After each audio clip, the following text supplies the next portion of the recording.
नमस्कार दोस्तों, स्वागत है आपका एकेडमिक स्पेस चैनल में। आज हम डेली क्वेश्चन सीरीज के 9वें पार्ट को कवर करेंगे, जिसमें हम सभी ऑप्शंस पर अच्छे से व्याख्या करेंगे और उनसे जो भी फैक्ट्स बनते हैं उस पर भी अच्छे से व्याख्या करेंगे। साथ ही आपको प्रत्येक क्वेश्चन के लिए 10 सेकंड का समय मिलेगा, तो क्वेश्चन अच्छे से पढ़िए और आंसर कीजिए। आपका समय शुरू होता है अब। पंचायती राज विषय किस सूची में सम्मिलित है? संघीय सूची, राज्य सूची, समवर्ती सूची या अवशिष्ट सूची? तो क्वेश्चन अच्छे से पढ़िए और आंसर दीजिए। आपका समय शुरू होता है अब।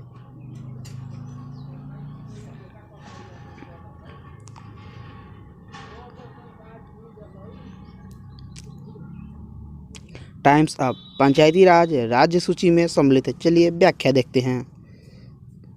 पंचायती राज का उल्लेख संविधान के भाग 9 और अनुच्छेद 243 में है। भारत में सर्वप्रथम पंचायती राज व्यवस्था राजस्थान के नागौर जिले में 2 अक्टूबर 1959 को पंडित जवाहरलाल नेहरू द्वारा स्थापित किया गया था। पंचायती राज व्यवस्था को 73वें संविधान संशोधन 1993 के अनुसार संवैधानिक दर्जा दिया गया। वर्तमान में राज्य सूची में 61 विषय है, जिस पर कानून बनाने का अधिकार राज्य सरकार को है। वर्तमान में संघ सूची में 100 विषय हैं, जिस पर कानून बनाने का अधिकार केंद्र सरकार है। समवर्ती सूची में 52 विषय हैं, जिस पर कानून बनाने का अधिकार केंद्र और राज्य सरकार दोनों को है। चलिए चलते हैं अगले क्वेश्चन की ओर। राष्ट्रपति द्वारा राज्यसभा में मनोनीत सदस्यों की अधिकतम संख्या कितनी होती है? 10, 12, 13 या 16? तो क्वेश्चन अच्छे से पढ़िए और उसके अनुसार आंसर कीजिए। आपका समय।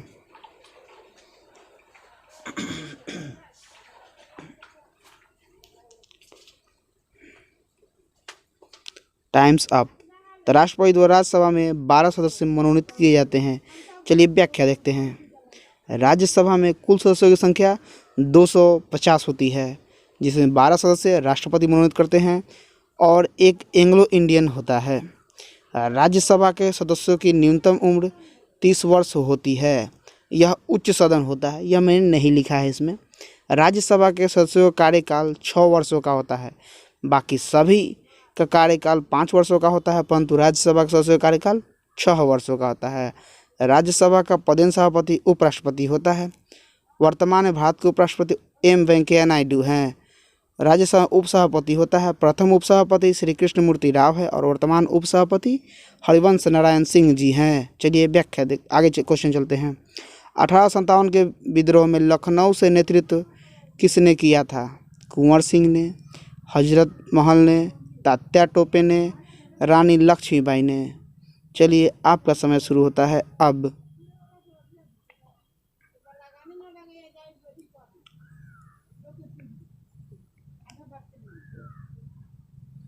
Times up.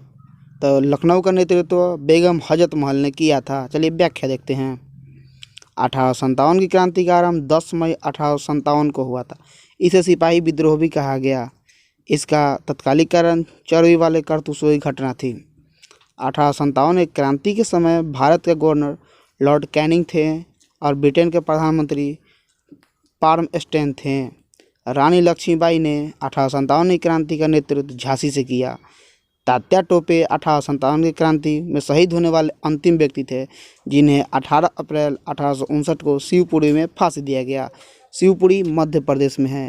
तात्या टोपे रानी लक्ष्मीबाई के शास्त्रीय गुरु थे।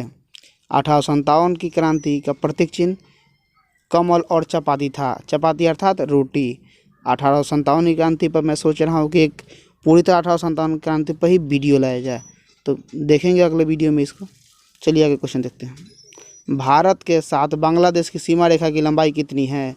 4108 kilometre, 4096 kilometre, 4080 kilometre, 4184 kilometre?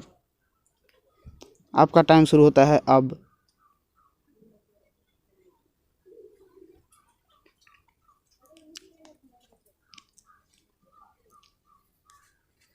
Times up.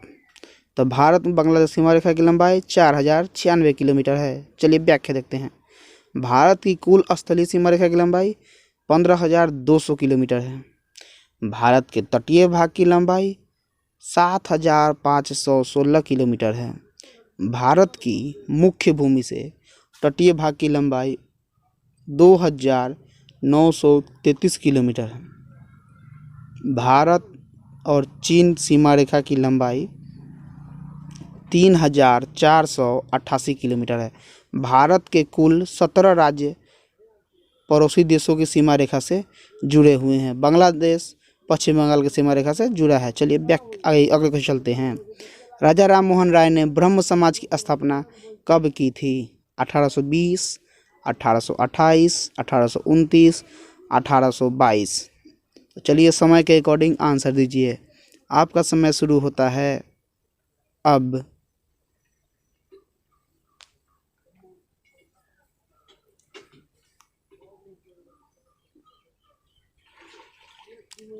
Times up. तो राजा राम मोहन ने ब्रह्म समाज की 1828 में की थी। राजा राम मोहन राय ने ब्रह्म समाज की स्थापना 20 अगस्त 1828 में कोलकाता में की थी। ब्रह्म समाज के लिए घोषणा पत्र देवेंद्र नाथ टैगोर ने तैयार किया था। राजा राम मोहन राय ने 1815 में आत्मीय सभा की स्थापना की थी। राजा राम मोहन राय को राजा की उपाधि अकबर ने दी थी। अकबर द्वितीय ने दी, याद है, अकबर ने नहीं, अकबर द्वितीय ने। इसके साथ ही एक और क्वेश्चन साथ चलता है जो कि काफ़ी फेमस है। आर्य समाज की स्थापना किसने दी थी? आर्य समाज की स्थापना किसने की थी? तो आर्य समाज की स्थापना स्वामी दयानंद सरस्वती ने 1875 में की थी। इन्होंने एक नारा दिया था, वेदों की ओर लौटो। स्वामी दयानंद सरस्वती ने नारा दिया था, वेदों की ओर लौटो। चलिए अगले क्वेश्चन की ओर चलते हैं।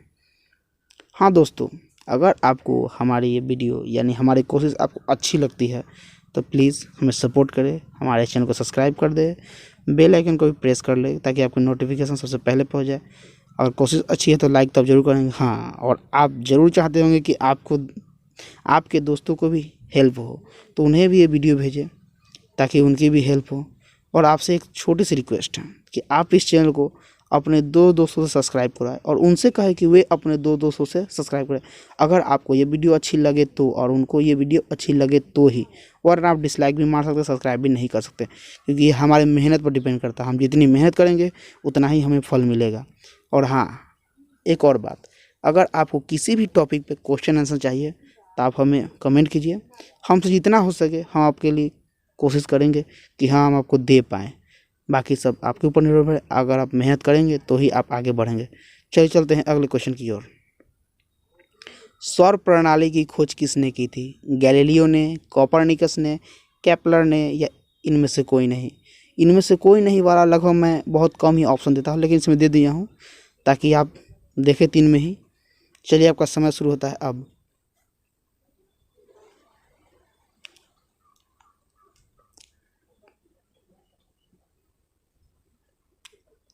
Times up. सौर प्रणाली की खोज कोपरनिकस ने की थी। चलिए व्याख्या देखते हैं।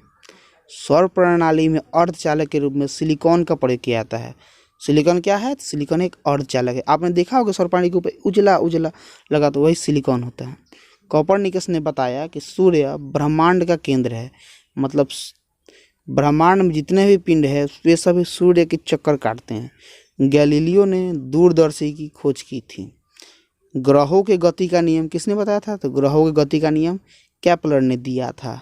ये सभी इंपॉर्टेंट क्वेश्चन है, इसलिए आप इसको ध्यान में रखिएगा। चलिए चलते हैं अगले क्वेश्चन की ओर। हाँ, सूची 1 को सूची 2 से मिलाना।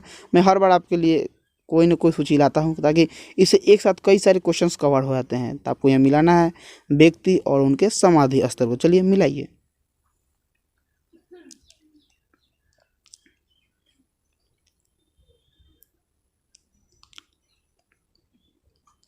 टाइम्स अप हो गया है। चलिए देखते हैं राजेंद्र प्रसाद का समाधि स्थल कहाँ है? महाप्रयाण घाट, लाल बहादुर शास्त्री, विजय घाट, BR अम्बेडकर अर्थात भीमराव अम्बेडकर यात्रा भूमि, चौधरी चरण सिंह, किसान घाट, किसान दिवस इस इन्हीं के जन्मदिन पर मनाया जाता है। मोरारजी देसाई अभय घाट, इंदिरा गांधी शक्ति स्थल, महात्मा गांधी राज्य घाट नहीं राजघाट, जगजीवन राम समता स्थल, राजीव गांधी वीर भूमि। मैं आपके लिए डेली मतलब कि रेगुलर एक ना एक सूची मिलाने वाला लेते आऊँगा ताकि आपको एक साथ कई सारे क्वेश्चन अच्छे से याद हो। चलिए अगले क्वेश्चन चलते हैं। कोई व्यक्ति 10 मीटर से दूर साफ नहीं देख पाता है वह किस रोग से ग्रसित है? निकट दृष्टि दोष, दूर दृष्टि दोष, जारा दृष्टि दोष या दृष्टि वैषम्य या इसे अबिंदुकता भी कहते हैं। चलिए समय शुरू होता है अब।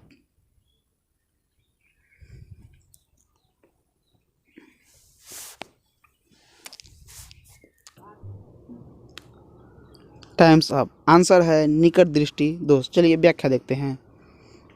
निकट दृष्टि दोष में निकट की वस्तु दिखाई देती है परंतु दूर की वस्तु दिखाई नहीं देती है।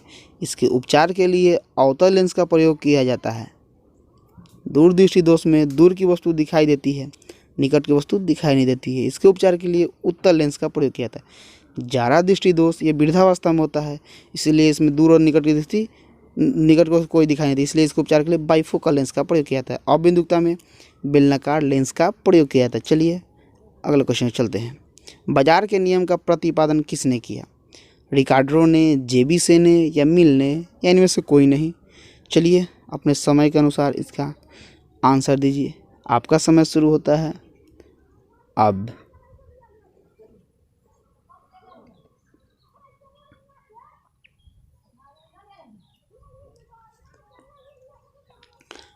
Times up.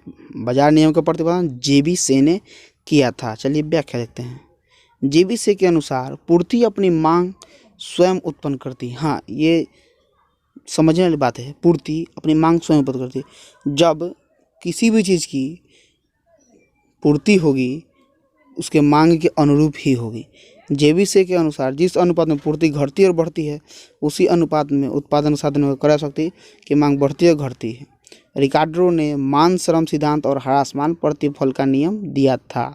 चलिए अगले क्वेश्चन की ओर चलते हैं। यह है लास्ट क्वेश्चन। गोबर गैस का मुख्य घटक क्या है? मेथेन, ब्यूटेन और प्रोपेन, कार्बन डाइऑक्साइड या कार्बन मोनोऑक्साइड? तो अपने समय के अनुसार इसका आंसर दीजिए। चलिए आपका समय शुरू होता है अब।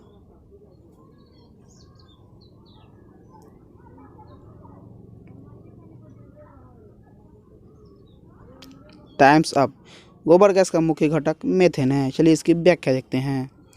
मेथेन प्राकृतिक गैस का भी मुख्य घटक है। मेथेन बायोगैस का भी मुख्य घटक है। अरे भाई ये मुख्य घटक होता क्या है मैं बताता हूँ आपको। मेथेन मतलब कि इसमें मुख्य रूप से प्राकृतिक गैस में मुख्य रूप से मेथेन पाया जाता है, इसलिए इसे उसका मुख्य घटक कहते हैं। मेथेन का उसमें मान 55,000 जूल प्रति ग्राम होता है। एलपीजी का मुख्य घटक ब्यूटेन और प्रोपेन होता है। कोयले के खानों से प्रायः विस्फोट करने पर मेथेन गैस ही निकलती है। वायु का मुख्य घटक नाइट्रोजन और ऑक्सीजन होता है। मतलब कि वायु में नाइट्रोजन और ऑक्सीजन की मात्रा अधिक होती है। ऐसे वायुमंडल में नाइट्रोजन की मात्रा कितनी है? 78%। ऑक्सीजन की मात्रा कितनी है? 21%। तो ये सभी आपको याद रखना है। चलिए दोस्तों यहीं समाप्त करते हैं अपना डेली क्वेश्चन सीरीज। हाँ दोस्तों, अगर आप मेहनत अच्छे से करते हैं तभी आप सफल हो पाएंगे, क्योंकि आपको कोई रास्ता दिखा सकता है, उस पर चल नहीं सकता, चलना आप ही को है, चाहे वो कठिन है या आसान। और कठिनाई को पार करने के बाद ही आपको अपनी मंजिल मिलती है। तो ये आपको डिसाइड करना है कि आप पहले ही कठिनाई पार नहीं करना चाहते हैं या बाद में कठिनाई का सामना करना चाहते हैं। तो मन से और लगन से पढ़िए।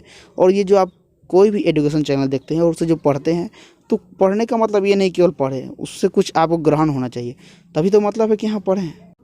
मिलते हैं अगले वीडियो में। जय हिंद, जय भारत।